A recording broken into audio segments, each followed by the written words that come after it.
Kasako Media, tunaangazia maisha, tunaandika kesho. Kwa tuna msiba mkubwa kwa maana ya sisi bwana kwa mkoa wa Ruvuma, nitaka tutujue kwamba mkoa wa Ruvuma una msiba mzito sana, kwa maana ya kwamba mmoja wa viongozi waliokuwa wanaheshimika sana na ambao walikuwa wanasimamia maendeleo ya mkoa mzima, sio eneo moja tu, ni pamoja na Jenista. Kwa hiyo tuna msiba mzito sana mkoa wa Ruvuma.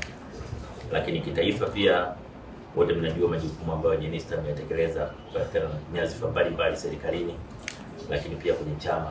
Kwa hiyo tuna pengo kubwa sana kutokana na kuondoka kwake, na hasa katika mazingira haya ya ughafla. Kwa hiyo tunachoweza kusema katika mazingira haya ni kuwaombea watoto wake na ndugu wa karibu.